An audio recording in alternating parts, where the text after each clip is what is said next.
Ouçamos a palavra de Deus. Se é necessário que me glorie, ainda que não convém, passarei as visões e revelações do Senhor. Conheço um homem em Cristo que há 14 anos foi arrebatado até o terceiro céu. Se no corpo ou fora do corpo, não sei, Deus o sabe. E sei que o tal homem, se no corpo ou fora do corpo, não sei, Deus o sabe, foi arrebatado ao paraíso e ouviu palavras inefáveis, as quais não é lícito ao homem referir. De tal coisa me gloriarei, não porém de mim mesmo, salvo nas minhas fraquezas. Pois se eu vier a gloriar-me, não serei nécio, porque direi a verdade. Mas abstenho-me, para que ninguém se preocupe comigo mais do que em mim vê ou de mim ouve. E para que não me ensoberbecesse com a grandeza das revelações, foi-me posto um espinho na carne, mensageiro de Satanás, para me esbofetear, a fim de que não me exalte. Por causa disto, 3 vezes pedi ao Senhor que o afastasse de mim. Então ele me disse: a minha graça te basta, porque o poder se aperfeiçoa na fraqueza. De boa vontade, pois, mais me gloriarei nas fraquezas, para que sobre mim repouse o poder de Cristo. Pelo que sinto prazer nas fraquezas, nas injúrias, nas necessidades, nas perseguições, nas angústias, por amor de Cristo. Porque quando sou fraco, então é que sou forte. Vamos orar pedindo que Deus nos ajude. Só um minutinho antes da oração. Preciso falar.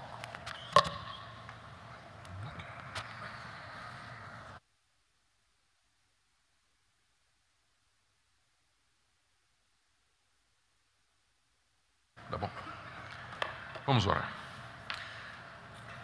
Pai querido, te damos graças por tudo que já temos ouvido até aqui, nessa conferência. Bendizemos o teu nome pelo privilégio que o Senhor nos dá de sermos chamados teus filhos. E pedimos que nessa noite o Senhor nos ajude mais uma vez, quando nos debruçamos diante da tua palavra, para tentar compreender o que aqui o Senhor nos revela, o que aqui o Senhor nos ensina. Que teu Espírito nos guie e nos conduza na compreensão desse texto. Queremos orar, Senhor, pelos irmãos que estão passando por sofrimentos intensos, por dificuldades. Pedimos o consolo do teu Espírito Santo. Instrui-nos nesta noite, em nome de Jesus. Amém. Paulo escreveu essa segunda carta numa tentativa de resolver a crescente tensão que havia entre ele e a igreja de Corinto.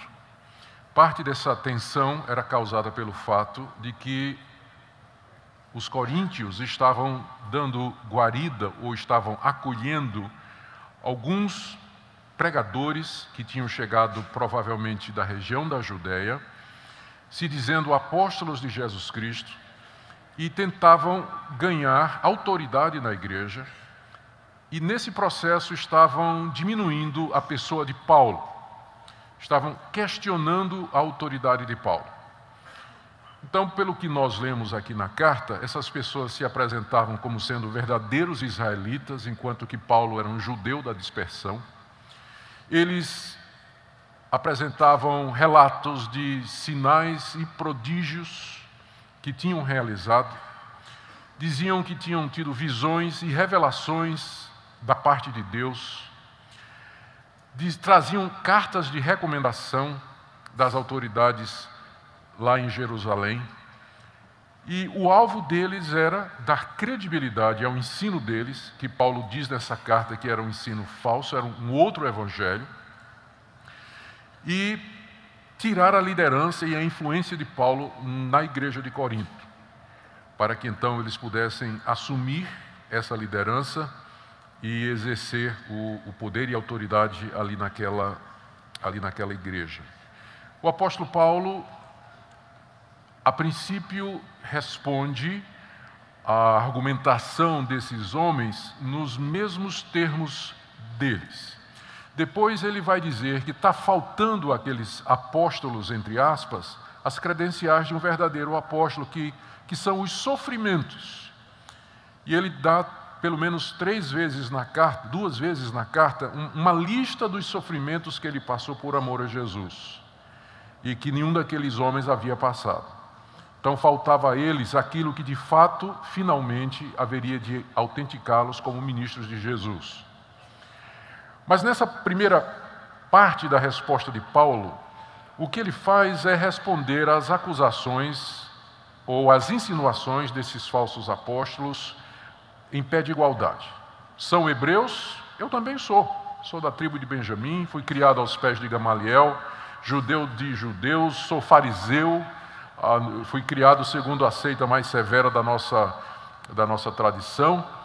Eles fazem milagres, os sinais as marcas do meu apostolado são conhecidas, porque eu fiz todos os sinais dos apóstolos, as marcas do apóstolo, que são os sinais e prodígios.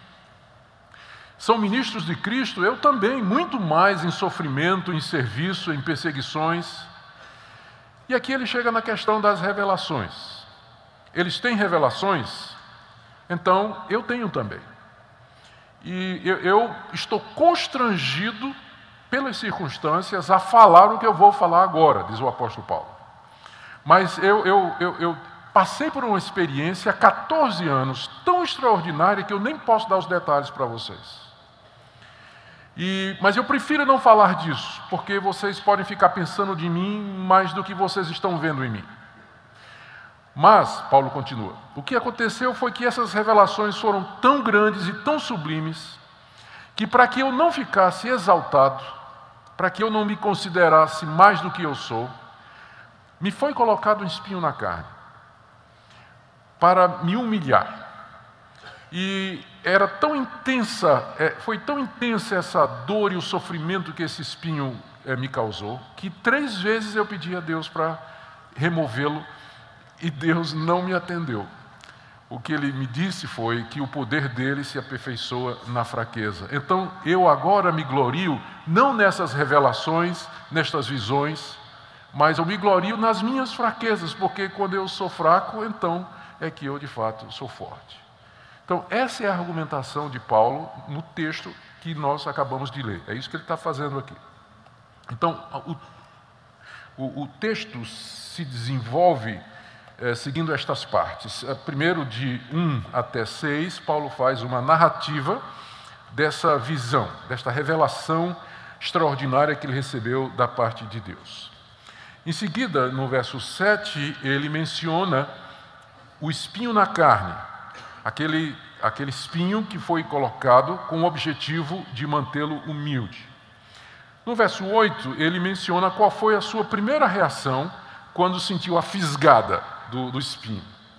E no verso 9, qual foi a resposta de Deus? E finalmente, nos versos final, metade do verso 9 até o verso 10, a compreensão que ele teve do propósito de Deus com aquele espinho. E ele descansa, então, no meio do seu sofrimento. Essa passagem é instrutiva para nós de muitas maneiras. E eu vou tentar explorar algumas delas. Em primeiro lugar, então, a visão que Paulo teve, que ele chama de uma revelação, e que está aí do verso 1 até o verso 6. Ele começa dizendo que, se é necessário que ele se glorie, ele então vai passar as visões e revelações do Senhor, ainda que não convenha.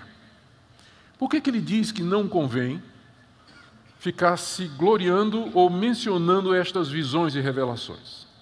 A razão é muito simples. Quando você lê essa carta, e quando você lê a primeira carta que ele escreveu, o apóstolo Paulo sempre tomou precauções no seu ministério e na sua pregação, para que as pessoas não se aproximassem do cristianismo e do evangelho por causa dele. Por isso que ele diz na primeira carta que quando ele foi pregar em Corinto, ele resolveu pregar a Cristo crucificado, só, para que não houvesse o que infelizmente veio a acontecer em Corinto, mesmo que Paulo tenha tomado as precauções que ele tomou. Ele inclusive não batizou ninguém em Corinto, para evitar a formação de um fã-clube, como acabou acontecendo. Eu sou de Paulo, apesar de tudo que ele fez. Então, Paulo sabe que não convém ao ministro do Evangelho, não convém ao homem de Deus se gloriar de determinadas coisas, ainda que verdadeiras. Ele não está mentindo. Se ele fosse contar, quando ele está contando essa revelação, ele não está mentindo, está dizendo uma coisa que aconteceu. Mas ele levou 14 anos para contar isso. Isso tinha acontecido há 14 anos atrás. E ele nunca tinha dito. Porque não convém. Porque na hora que você conta, a atenção vem para você. O foco é em você. E essa é uma das coisas que eu gosto dos grandes pregadores puritanos, os pastores puritanos. Leia os sermões dos puritanos. Raramente eles fazem menções pessoais. Raramente eles contam experiências deles. Coisas que aconteceram. Coisas que eles viram, que experimentaram e sentiram. Não estou dizendo que a gente não pode fazer isso. Mas o cuidado que se tem para que não se faça discípulos de si mesmo, mas discípulos de Jesus. E, gente, quando eu comparo essa atitude de Paulo com o que a gente vê hoje no meio evangélico, o contraste é gritante. A fidelização de crentes, ministérios que são erguidos em torno de personalidades, de pessoas que procuram impressionar, narrando experiências, visões, sonhos, milagres e coisas assim extraordinárias, criando ministérios inteiros em torno da sua pessoa e usando o nome de Cristo e de Deus em torno disso.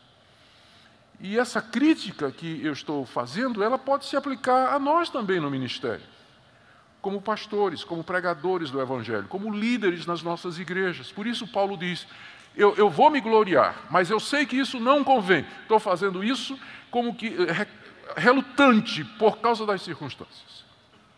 Então, ele note a relutância dele. Segundo, note o fato de que, como eu tinha dito, aconteceu 14 anos atrás. O que para mim é instrutivo para mostrar o seguinte: Paulo não tinha esse tipo de revelação todo dia. Quando ele procurou uma revelação da qual se gloriar, para contrapor as revelações que os falsos apóstolos estavam trazendo, ele se lembrou de uma 14 anos atrás. Por que ele não disse, olha, ontem Jesus apareceu, sentou comigo na beira da cama e nós batemos o maior papo? Por que ele não disse isso? Porque não acontecia.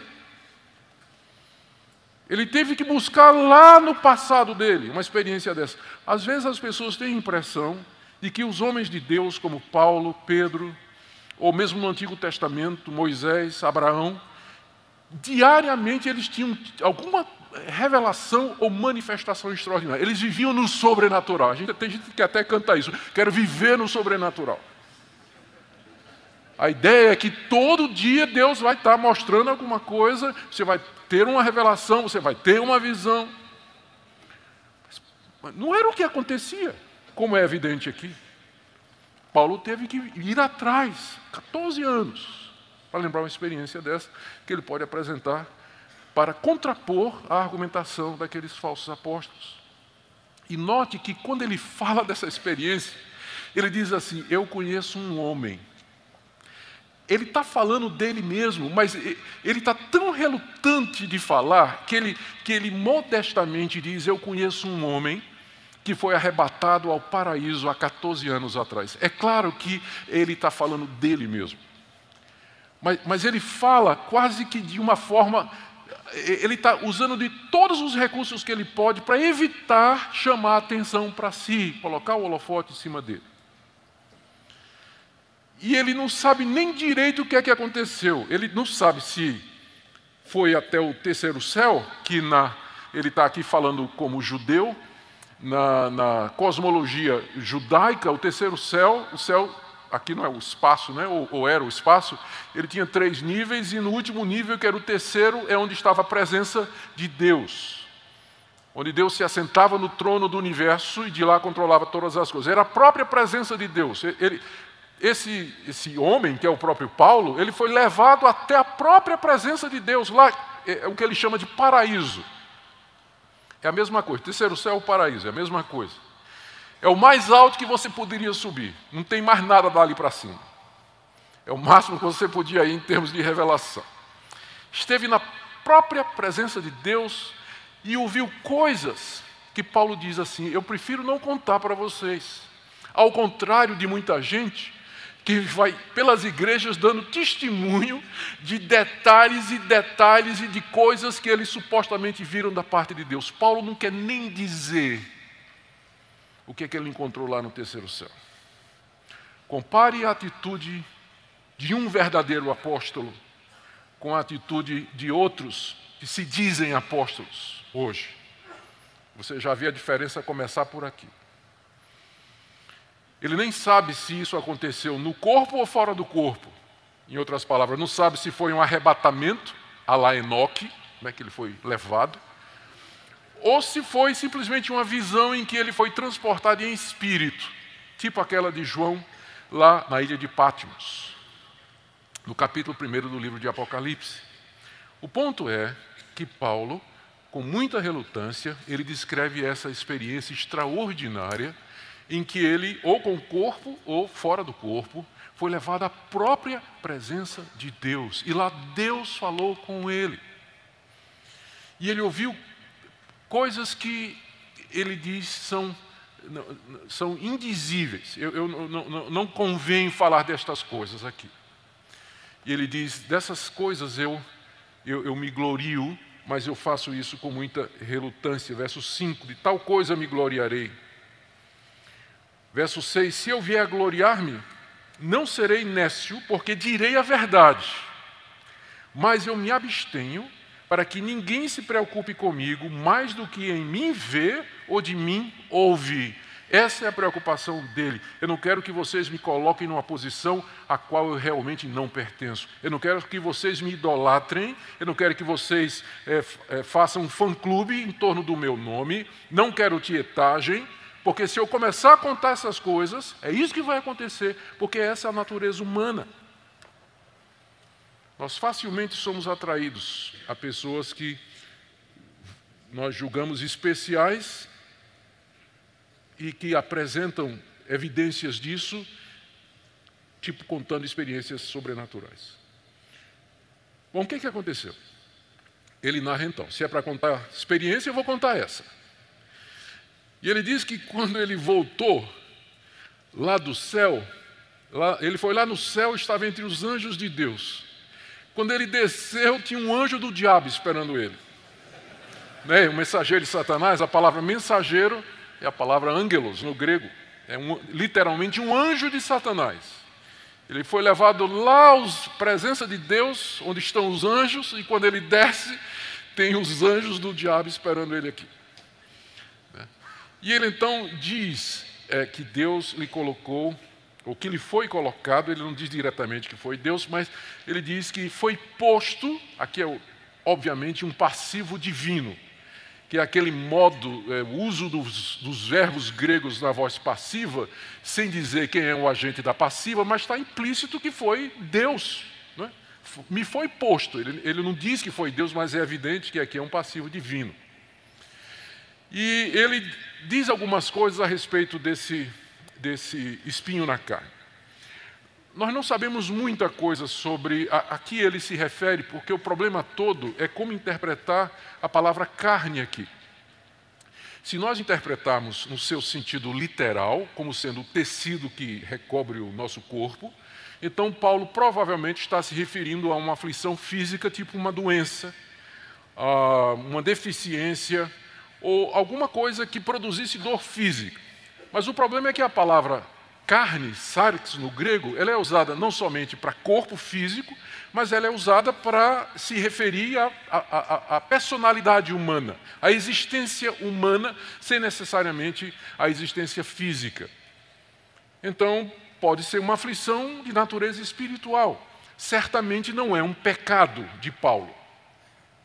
Não é porque é dito que é externo, é um mensageiro de Satanás que vem.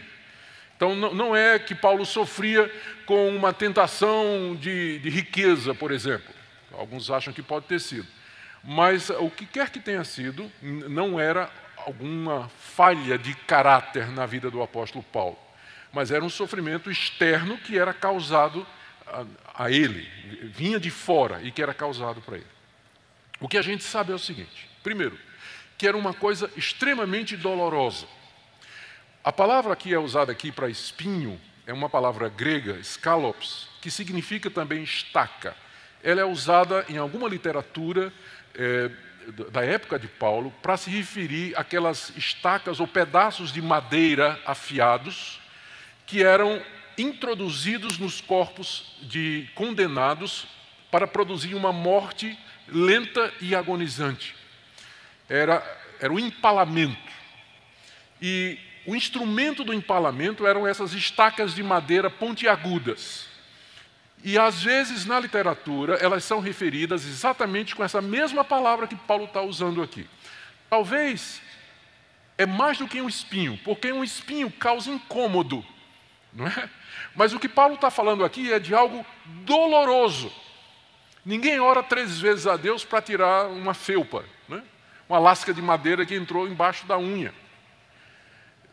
Ninguém faz isso, né, 3 vezes, insiste com Deus a respeito disso. Portanto, é provável que quando a gente vai ler aqui essa descrição, um espinho na carne, que Paulo, na verdade, está falando de uma estaca que lhe era cravada na carne, provocando uma dor muito intensa, um sofrimento muito intenso.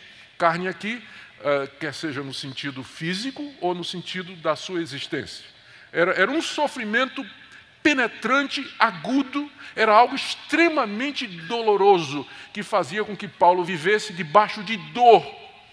E isso fazia 14 anos, porque quando ele está falando aqui, ele está falando de uma forma que dá a entender que aquela estaca nunca foi retirada. Fazia 14 anos que ele vinha com isso cravado em si.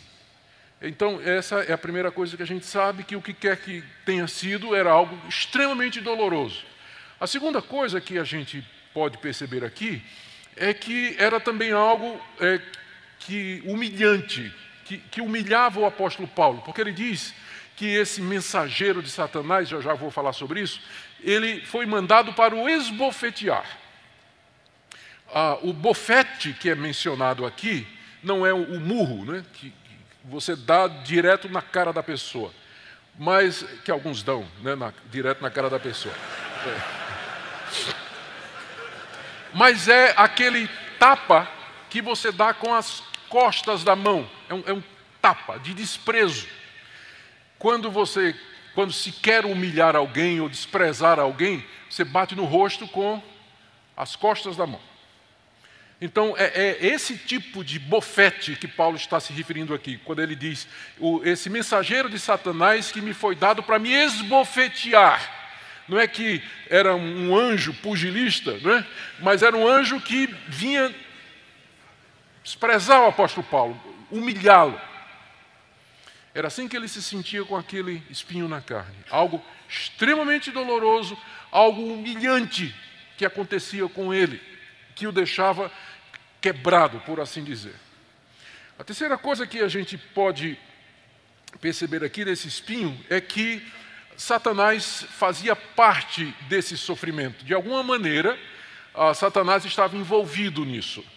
Então, isso significava, como eu disse, que era uma ação externa e que era uma ação cruel, persistente, maligna e que tinha como objetivo produzir dor e humilhação na vida do apóstolo Paulo. Estamos falando do apóstolo Paulo. Então imagina o que pode acontecer conosco, não é?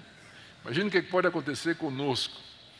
Esse mensageiro de Satanás enviado para causar dor e humilhação. E a quarta coisa que nós aprendemos aqui, já foi mencionada a respeito desse espinho, é que, na verdade, quem estava por trás de tudo isso era Deus. Lutero disse que o diabo é o diabo de Deus. O diabo é um anjo caído, ele não é um Deus ao contrário. Nós não somos maniqueístas que acreditavam e ainda acreditam que o mundo é governado por duas forças iguais em intensidade, mas opostas em direção, o bem e o mal. Satanás não é a mesma coisa de Deus, ele é uma criatura, ele é um anjo caído debaixo do domínio e do governo de Deus. E Deus, na sua sábia providência e de uma maneira para nós desconhecida e misteriosa, em que ele não invade ou não tira a responsabilidade nem de Satanás e do ser humano, ele usa o diabo na realização dos seus propósitos, de uma maneira que não é violada a vontade da criatura e nem a responsabilidade dos demônios.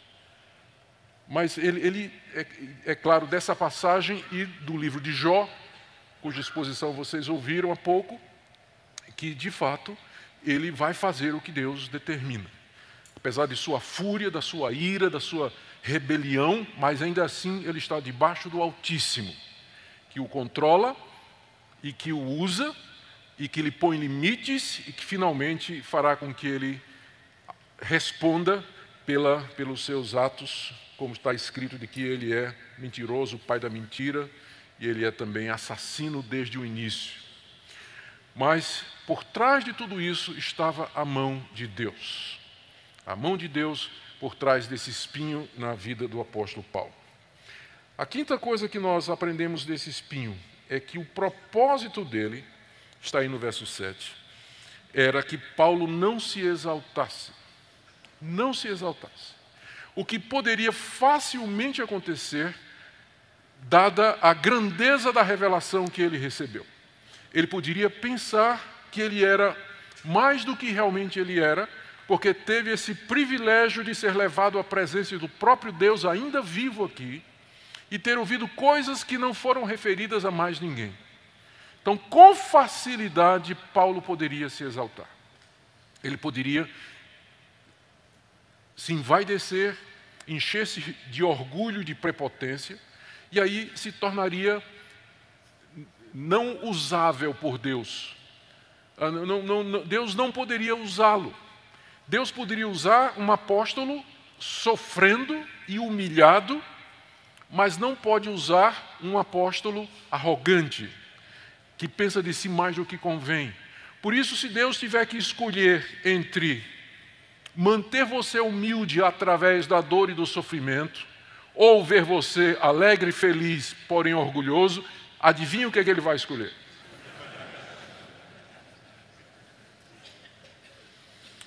Porque Deus está muito mais preocupado com o nosso caráter do que com o nosso bem-estar.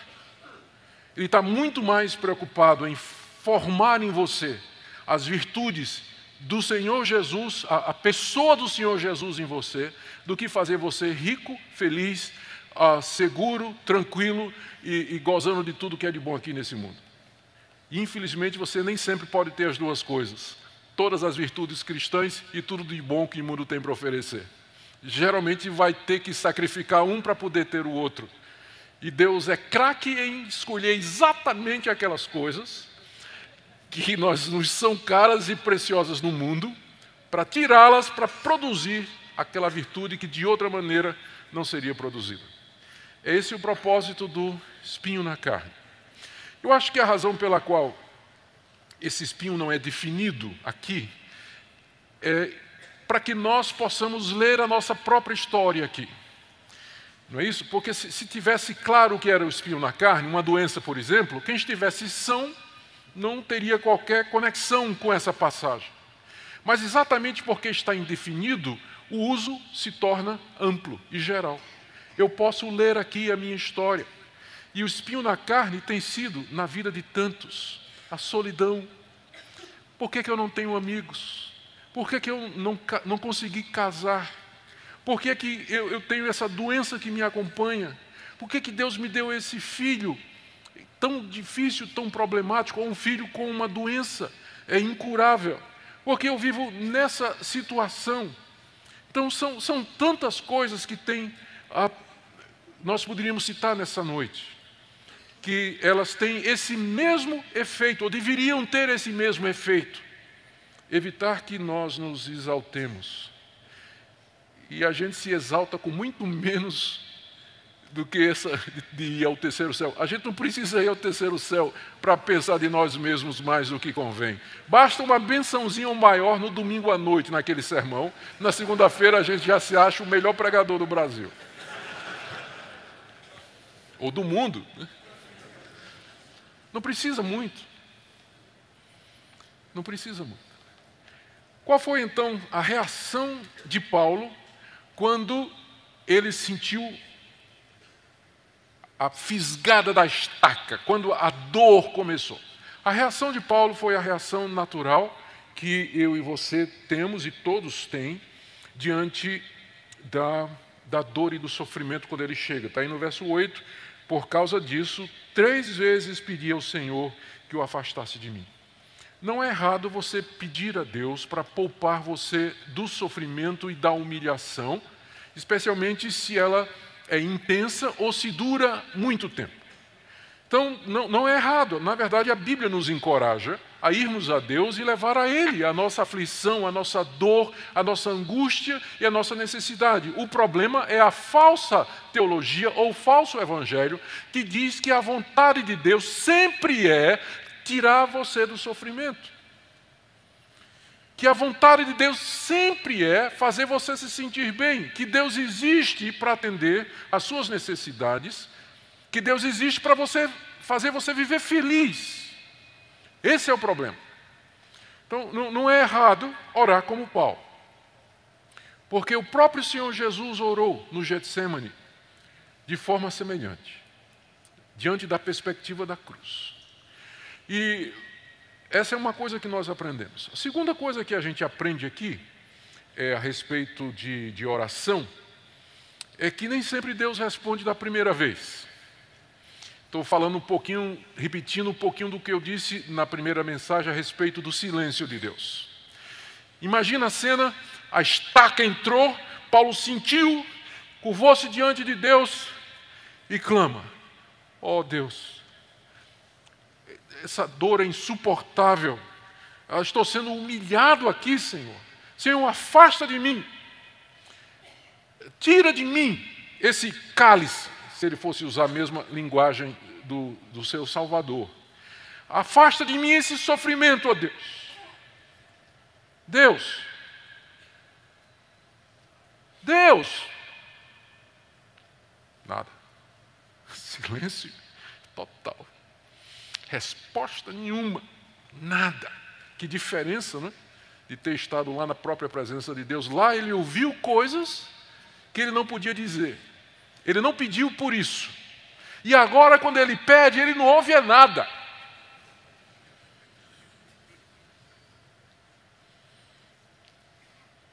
Aí ele volta uma segunda vez. E segunda vez: Pai, eu estou sofrendo, já te pedi uma primeira vez. Já orei, já insisti, já me clamei diante de Ti. Eu estou em dor aqui, Senhor, insuportável, estou sendo humilhado. Por favor, afasta de mim esse mensageiro que me esbofeteia, que me humilha, essa dor como uma estaca na minha carne. Nada. Silêncio. Mais completo silêncio. E aí então ele vem pela terceira vez, repetindo as mesmas palavras: afasta de mim. Afasta de mim. E aqui aprendemos mais uma coisa, terceiro ponto nessa passagem aqui, nesse versículo. Aprendemos que Deus nem sempre responde. Aprendemos que o silêncio também é resposta. Mas aprendemos também que quando Deus responde, nem sempre Ele dá o que nós queremos. Ao contrário do que essa teologia equivocada ensina aos seus incautos seguidores. Que se você orar da maneira certa e apropriada, você vai receber de Deus exatamente o que você está pedindo. Essa chamada confissão positiva foi popularizada na década de 80 por movimentos como Palavra da Fé e outros, que ensinavam, baseados no famoso livro de Kenneth Hagin e também do Paul Yonggi Cho, A Quarta Dimensão, que se você na oração disser a Deus exatamente o que você quer: eu quero casar com um homem moreno, de olhos azuis e que tem um doutorado em medicina. Porque se você só disser a Deus: Deus, eu quero casar, de repente você não vai gostar do candidato que ele vai mandar. Você pode ter uma surpresa. O Paul Yonggi Cho, no livro dele, conta A experiência de uma mulher que pediu a Deus que lhe desse uma casa própria e de repente ela herda uma casa de um parente distante na China. Porque não disse a Deus, eu quero uma casa aqui, na minha cidade.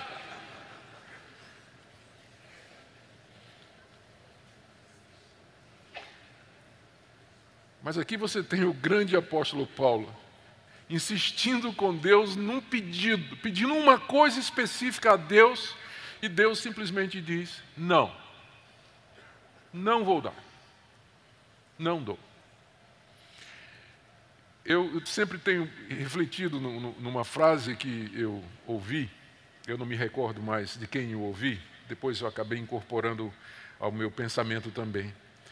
É um pensamento que diz assim, que a pior coisa que Deus pode dizer a uma pessoa é, seja feita a tua vontade. Porque, via de regra, nós não sabemos o que pedimos. Se Deus for dar a você exatamente o que você quer, significa que Deus entregou o governo da sua vida a você mesmo. E significa que você vai acabar miserável, infeliz, sofredor, exatamente o oposto do que você queria, porque você não sabe como pedir. Porque você não é Deus, você não sabe o que é melhor em todas as circunstâncias. Por isso é preciso mais fé para você orar dizendo assim, Senhor, seja feita a tua vontade, do que você dizer a Deus, eu quero que aconteça assim, assim, assim e assim. Porque o oposto é o que se passa. É a ideia que se passa nesses movimentos. Que fé é você dizer a Deus, você declarar, você exigir, você proclamar, não é? Você determinar exatamente o que vai acontecer. Isso é que é fé. Mas eu acho que isso não é fé. Fé é você dizer a Deus, a tua vontade seja feita na minha vida. E você está disposto a cumprir essa vontade, qualquer que ela seja, ficar solteiro, ficar solteira, ser missionário no Afeganistão, ou qualquer outra decisão que Deus tiver para a sua vida. Preciso mais fé para isso do que para você dizer a Deus exatamente o que é que você quer fazer da sua vida. Não estou dizendo que você não pode pedir a Deus coisas específicas. Pode pedir para casar e pode dizer que você gostaria que a mulher fosse assim, assim, assim, não faz mal. Mas no fundo você vai ter que dizer também, mas seja feita a tua vontade e não a minha. Não é? Seja feita a tua vontade e não a minha. Então, 3 vezes Paulo ora, e finalmente a resposta, quando vem, a resposta é não. E é uma coisa completamente diferente, é inclusive melhor do que Paulo tinha pedido. Paulo pensava que a melhor solução para o seu sofrimento era que o sofrimento cessasse. Mas Deus tinha uma solução melhor, era dar a sua graça para que Paulo suportasse o sofrimento com o benefício extra da humildade. Essa foi a solução de Deus, muito melhor do que a de Paulo. Se Deus tivesse dado a Paulo o que Paulo queria, Paulo ficaria aliviado, mas cheio de orgulho. Paulo diz, não, Deus, eu tenho uma solução melhor. Eu vou deixar a estaca exatamente onde ela está, mas eu vou te dar a graça para você viver com isso, sua vida toda talvez. Você vai suportar isso, aprender a conviver com isso, aprender a conviver com a dor, com o sofrimento, com a humilhação, com a contrariedade, com a frustração, com a solidão, com a doença, enfim, o que quer que seja que o espinho represente aqui nesse texto para a sua vida. Deus não prometeu tirar o espinho, mas Ele prometeu a graça para você viver com ele. Aqui no caso de Paulo. Algumas vezes Ele tira, é claro, né? Eu estaria sendo reducionista de toda a mensagem bíblica se eu dissesse que Deus nunca tira. Às vezes Ele livra. Eu penso aqui em vários casos da própria Bíblia em que Deus livrou seus servos de situações terríveis de sofrimento. E a própria história da igreja e a nossa própria experiência. Nós poderíamos narrar experiências em que Deus nos livrou de um sofrimento prolongado, ou até do próprio sofrimento em si. Mas tem vezes que Ele não faz isso. Tem vezes que ele vai deixar a estaca lá mesmo. Tem vezes em que ele deixa um mensageiro de Satanás, esse bullying miserável, infernal, nos assediar todo dia. Porque é isso que ele é, o mensageiro de Satanás. É um bullying, não é? E todo mundo sabe o que é sofrer com bullying na escola. Eu fui vítima de bullying quando eu estava na... Eu era gordinho, né, na escola. E me lembro bem de um rapaz lá, alto, forte, né, que resolveu me fazer o alvo das suas... do seu assédio. E como eu sofri muito na escola. Agora imagine você passar isso toda a sua vida, aquele bullying te esperando todo dia para te assediar, te humilhar e te fazer sofrer. Era isso que estava acontecendo com Paulo. E é isso que ele pediu a Deus: tira de mim. Deus disse: eu não vou tirar isso da tua vida, mas eu vou te dar graça para que quando ele te esbofetear, você dizer: oh Deus, obrigado por me lembrar quem eu sou. Obrigado por me lembrar o meu lugar. Obrigado por ele lembrar que eu dependo de ti. 3 vezes. E a resposta foi essa. A resposta de Deus está aí no verso 9. Então, finalmente, não é? Deus responde. Depois do silêncio vem a resposta. A minha graça te basta. É só isso que você precisa, Paulo, a minha graça. Você não precisa tanto de alívio, mas você precisa de graça para suportar a dor e o sofrimento. Graça, nós sabemos o que é a ação misericordiosa e não merecida de Deus em nossa vida, nos sustentando, abençoando, guiando, iluminando e, acima de tudo, nos salvando e também nos santificando. É só o que você precisa, é de mim. É só o que você precisa, é de mim, Paulo, de nada mais. É por isso que esse espinho está na sua vida, por isso que esse mensageiro está aí lhe esbofeteando. E ele explica então como é que funciona a dinâmica do poder no cristianismo. Porque o poder tem variantes do texto na língua grega que incluem a palavra meu, não é? Porque o meu poder se aperfeiçoa na fraqueza. Essa é a maneira como Deus faz os seus servos poderosos. Não é tornando-os fortes, não é tornando-os publicamente respeitáveis, não é tornando-os superapóstolos, que inclusive é uma palavra que Paulo usa aqui, que foi traduzida como tais apóstolos. Eu prefiro aqui a tradução da NVI, que já traduziu como superapóstolos. Paulo dizendo assim, esses tais apóstolos, na versão Almeida, mas na NVI está esses superapóstolos, que é o que está dizendo no grego. E Paulo está exatamente ironizando. Vocês estão pensando que vocês são alguma coisa se fazendo passar por superapóstolos? Então, o caminho de Deus não é nos transformar em superapóstolos, superpregadores. Não é esse o caminho de Deus. O caminho de Deus para nos tornar poderosos em Cristo é primeiro nos humilhar. É primeiro nos quebrar. E para isso, então, ele usa o espinho na vida dos seus servos, na vida das suas servas. É assim que ele age, é assim que ele faz, e não há muita exceção para isso, já que o exemplo que nós temos na Bíblia é do próprio apóstolo Paulo. Então, você não pode pedir assim, dizendo, eu gostaria de ser uma exceção. Não tem nenhuma garantia de que você vai ser uma exceção, porque o exemplo é do próprio apóstolo Paulo. O caminho de Deus é esse.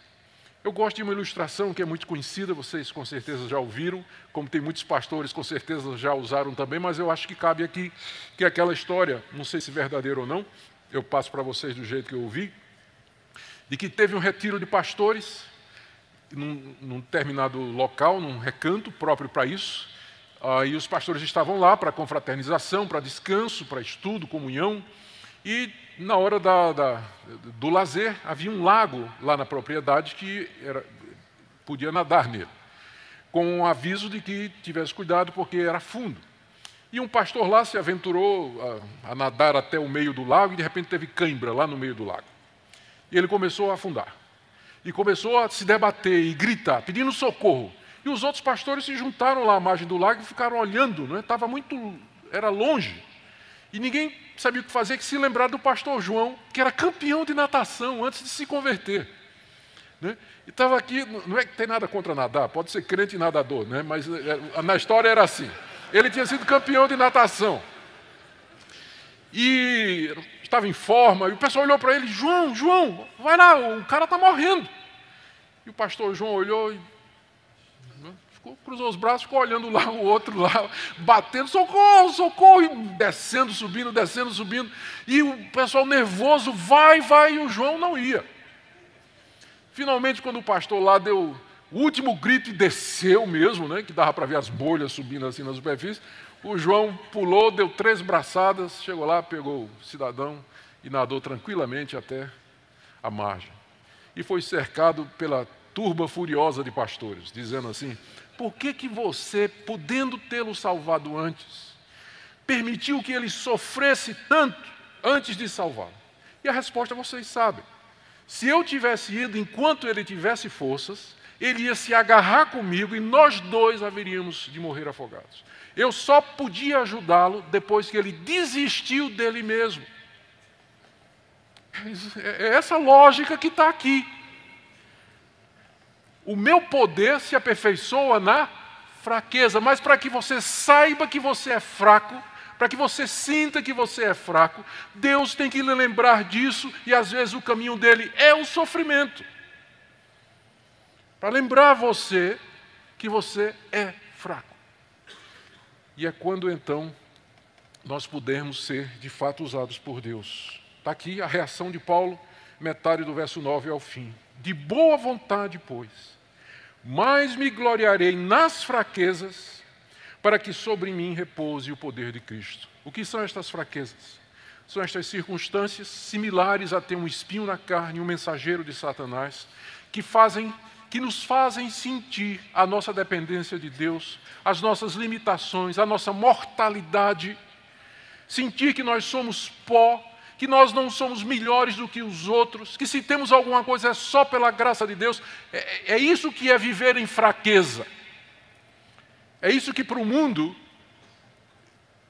é uma coisa abjeta e desprezível, contudo para nós as fraquezas são o segredo, na verdade, da vitória, da bênção e do poder no ministério e na vida cristã. É o contrário do mundo. Quando se compara essa visão de ministério com a visão de ministério que é passada lá fora, de que o pastor bem-sucedido, ele é rico, é próspero, é poderoso, ele é influente, ele tem propriedades, ele tem influência política e tudo mais, você percebe por que é que, de fato, a igreja, em alguns tempos e em alguns lugares, ela não tem prosperado, mas ela tem se tornado como o sal que perdeu o sabor. É esse conceito errado do que é, de fato, ser poderoso. Todos os pregadores, pastores, líderes, eles querem o poder de Deus para realizar o seu ministério.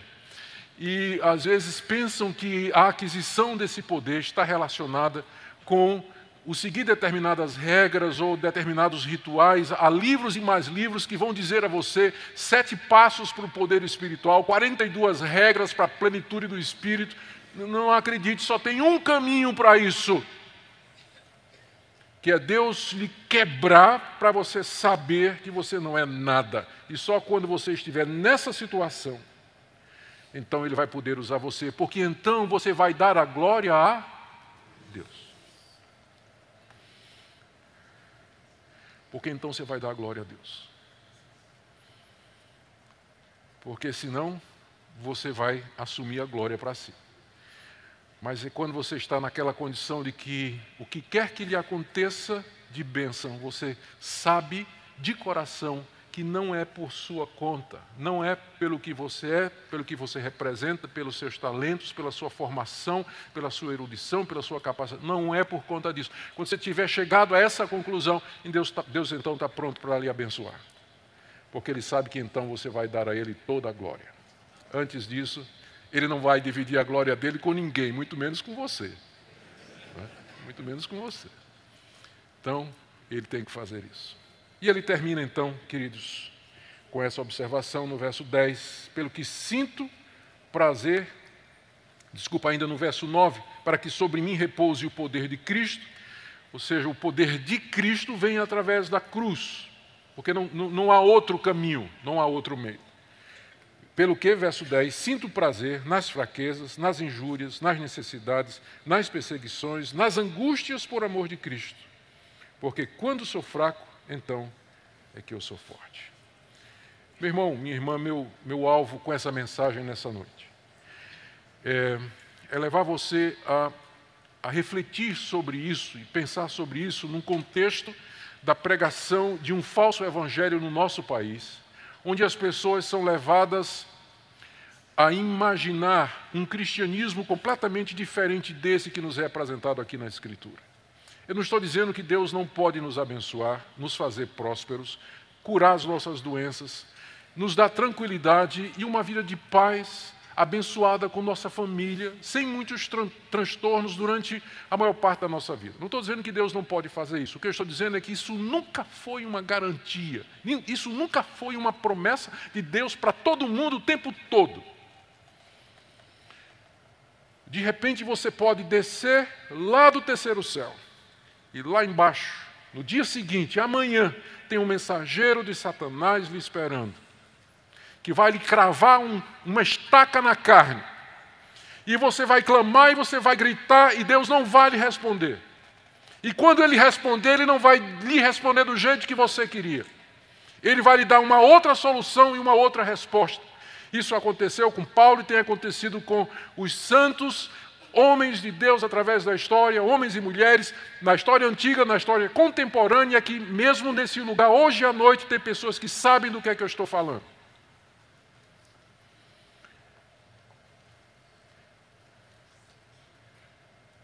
E Ele faz isso para que possa nos usar para a sua glória, para que nós possamos dar testemunho do poder de Cristo em nossa vida. Que nessa noite você seja livre pelo Espírito Santo de qualquer mágoa ou ressentimento diante de Deus por causa desse mensageiro de Satanás que já há algum tempo lhe perturba e lhe faz sofrer.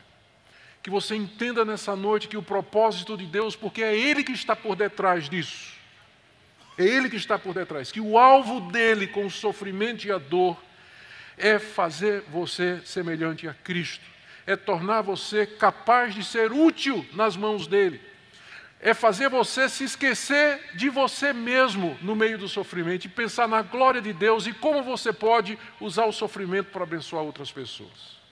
Eu quero que você pense nisso hoje à noite e que você saia daqui dessa conferência com uma atitude mudada com relação à vida, que você finalmente fique de bem com a vida, usando a expressão do mundo. E a única maneira de você ficar de bem com ela é você entender que tudo que lhe toca vem de Deus. E que essa teologia, eu rejeito, cai fora, está amarrado, vai para fora, ela nem sempre funciona. Não é assim que funciona no reino de Deus. Imagina se Paulo amarrou 3 vezes aqui, não foi? Ele disse, eu não quero, sai fora, Satanás. Sai, 3 vezes ele falou, né? Show, capeta. 3 vezes. Foi embora? Foi não. Temos que conviver com isso, porque a graça de Deus nos basta. Que a sua graça e a sua presença seja a maior ambição da sua vida, seja o desejo da sua alma, porque quando você está fraco, então é que você será forte.